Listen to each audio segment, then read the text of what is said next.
Love जिहाद, दंगे, जातियों में मत बंटो, हिंदू बन के वोट दो, गजवाए हिंद। हिंदुओं के मन में एक डर बैठा हुआ है ईसाई। नमस्कार साथियों, लव जिहाद, गजवाए हिंद, गाजी,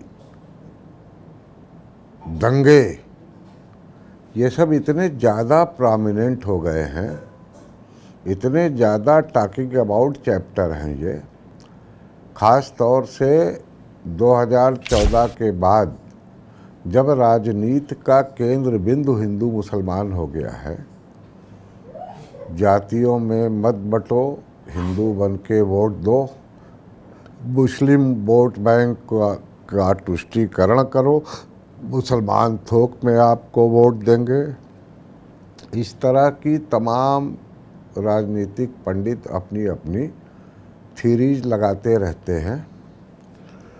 तो बेसिकली हिंदुओं के मन में एक डर बैठा हुआ है कि मुसलमान हमको यहाँ से जैसे जैसे पावरफुल होंगे हमें वो हटाते जाएंगे।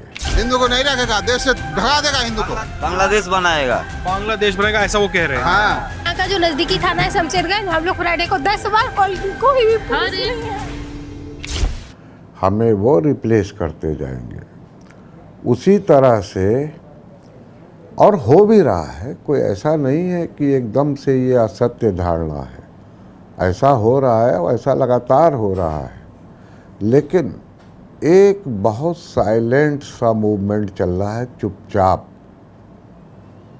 एक तो है दिख रहा है, एक और चीज़ जो दिख नहीं रही है वो है ईसाइयत का खतरा। जितने मुसलमान कन्वर्ट नहीं हुए हैं स्वतंत्रता के बाद, ऑलमोस्ट कन्वर्ट होने की संख्या बहुत माइनर है। जो पहले हो गए थे वो हो गए थे, लेकिन ईसाई लगातार ईसाइयों की संख्या इस देश में बढ़ती जा रही है। आदिवासियों को देखें तो ईसाई इतने ज़्यादा आदिवासी क्षेत्र में घुस गए हैं कि करीब करीब पूरे आदिवासी जनसंख्या को ही इन्होंने ईसाई बना दिया है। आप पूर्वोत्तर राज्यों में देख लें, मुसलमान तो घुसपैठ करके आ गए बांग्लादेश से, मुसलमान तो घुसपैठ करके आ गए बर्मा से, रोहिंग्या मुसलमान जिनको आप कहते हैं। लेकिन ईसाई तो कहीं से आए नहीं, वो यहीं के लोगों को ईसाई लगातार बनाते जा रहे हैं। ईसा मसीह अब यीशु देव हो गए हैं। घर घर में चर्च बनाए जा रहे हैं।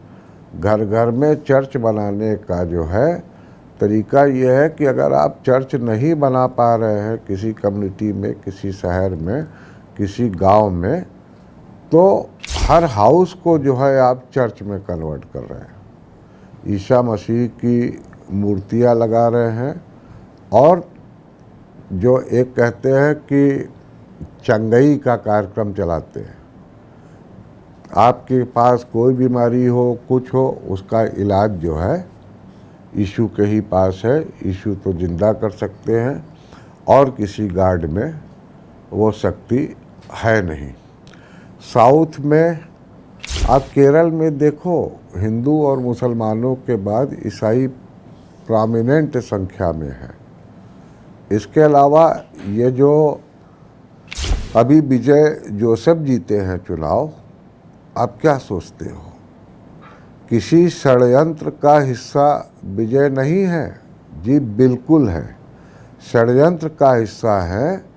जब विजय को फिल्मों में काम करना था तो विजय थलपति थे, जब मुख्यमंत्री बने तो विजय जोसेफ है।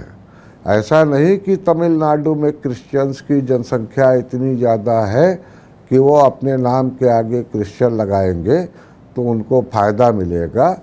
हिंदुओं की जनसंख्या आज भी तमिलनाडु में सबसे ज़्यादा है, मुसलमान वहाँ बहुत कम हैं। तो सनातनियों के प्रदेश में पहले तो पेरियारवादी पार्टियों ने वहाँ पे काम किया, चाहे वो द्रमुक हो, चाहे वो अन्ना द्रमुक हो, जो ब्राह्मण विरोध। और ब्राह्मण तो एक सिग्निफिकेंट रूप से है, ब्राह्मण किसी जाति विशेष से मतलब नहीं है। जब ब्राह्मण विरोध की बात करते हैं तो सनातन विरोध की बात होती है। जब बात करता है कि सनातन मलेरिया है, सनातन केचुआ है, सनातन काकरोच है, अब कि वो खुद काकरोच बन गए हैं ज़्यादातर विपक्षी। तो ये बेसिकली जो है सनातन धर्म पर प्रहार करने का तरीका है। और आप देखिए, अगर आप लोग सोचिए, जितने दर्शक मेरे इस पॉडकास्ट को देख रहे हैं वो बताएं उनके बच्चों ने किस स्कूल में पढ़ा है। विद्या मंदिर में पढ़े हैं, सिंधु विद्या मंदिर में पढ़े हैं, बॉयज़ हाई स्कूल के पढ़े हुए हैं, सेंट जोसेफ के पढ़े हुए हैं, सेंट फलाने, सेंट धमाके, मतलब जितने तरह के सेंट हो सकते हैं सब। मदर टेरेसा को आपने भारत रत्न दिया। मदर टेरेसा कौन थी? पूरा जीवन लगा दिया उन्होंने ईसाईयत के प्रचार में। उड़ीसा और छत्तीसगढ़ में घर वापसी के प्रयास हुए, लेकिन जब अपने ही जात पात के अंदर हिंदू बटा हुआ है तो बाहर से आए हुए जो विधर्मी एक बार हो चुके हैं उनके लिए घर वापसी वास्तव में मुश्किल है। तो जन्म से ही अगर आप हिंदू हैं तो हैं, लेकिन सबसे बड़ी दिक्कत ये है कि जन्म से तो हम हिंदू हैं, जन्म से तो हम सनातनी हैं, लेकिन इतना विदेशी पैसा आता है ख़ास तौर से क्रिश्चियन मिशनरियों के पास, जिसके कारण वो पैसा खर्च करते हैं और गरीब और भोली भाली जनता को क्रिश्चियनिटी में कन्वर्ट कर देते हैं। तो इसी धर्म आंतरण को रोकने के लिए FCRA बिल बनाया गया था 76 में, इंदिरा गांधी जी के ज़माने में ये बिल बना था। और इसके संशोधन भी हुए 2010 में हुआ और फिर 2020 में हुआ और 2026 में ये दोबारा बिल आने वाला है, क्योंकि सरकार ये समझ रही है बहुत आसानी से कि जो धर्मांतरण हो रहा है उसके पीछे विदेशी फंडिंग का बहुत बड़ा हाथ है। और सिर्फ धर्मांतरण ही नहीं, यह विदेशी फंडिंग जो है किसी न किसी तरह से भारत में अराजकता फैलाने के लिए भी उपयोग में लाई जा रही है। तो साहब, पैसा आप कहाँ से आपके पास आ रहा है और कहाँ पे पैसा जा रहा है, यह चीज़ बताना अनिवार्य अगर कर दिया जाए, जो इस बिल के प्राविधान है, जो नया बिल हमारा संशोधन आने वाला है उसके अंदर इसका प्राविधान किया जाएगा। अमेरिका के विदेश मंत्री आए तो सीधे सीधे वो मदर टेरेसा के आश्रम में जा रहे हैं, इस तरह के ये दबाव बनाया जा रहा है।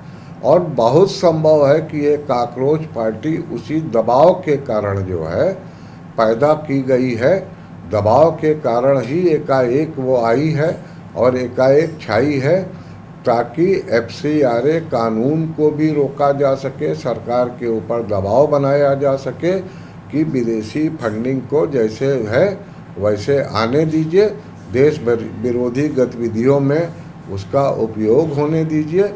बहुत प्रयास किया गया है, काफ़ी हाथ काटे गए हैं, काफ़ी पैर काटे गए हैं विदेशी फंडिंग और देशद्रोहियों के, लेकिन सिर काटना जरूरी है।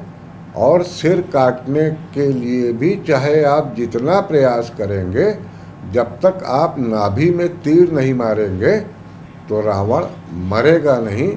विदेशी फंडिंग के रावण को अगर मारना है, देश विरोधी ताकतों को अगर मारना है, धर्म परिवर्तन करने वाली ताकतों को अगर मारना है, तो तीर नाभि में मारना पड़ेगा ताकि समूल नाश हो सके। FCRA उसमें से एक कदम हो सकता है, लेकिन विदेशी फंडिंग के द्वारा लालच प्रलोभन से अगर धर्म परिवर्तन किया जा रहा है, तो धर्म परिवर्तन मात्र एक चीज़ नहीं है, सनातन का नुकसान होगा। और हिंदुस्तान मतलब सनातन मतलब हिंदू। जब तक हिंदू सुरक्षित है तब तक हिंदुस्तान सुरक्षित है।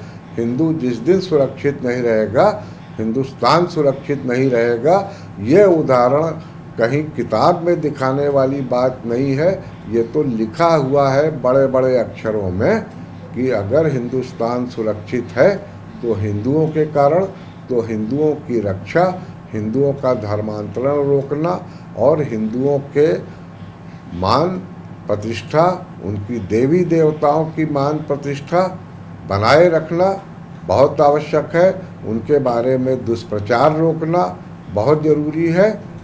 और आशा करते हैं आप सब लोग मेरे विचार से सहमत होंगे।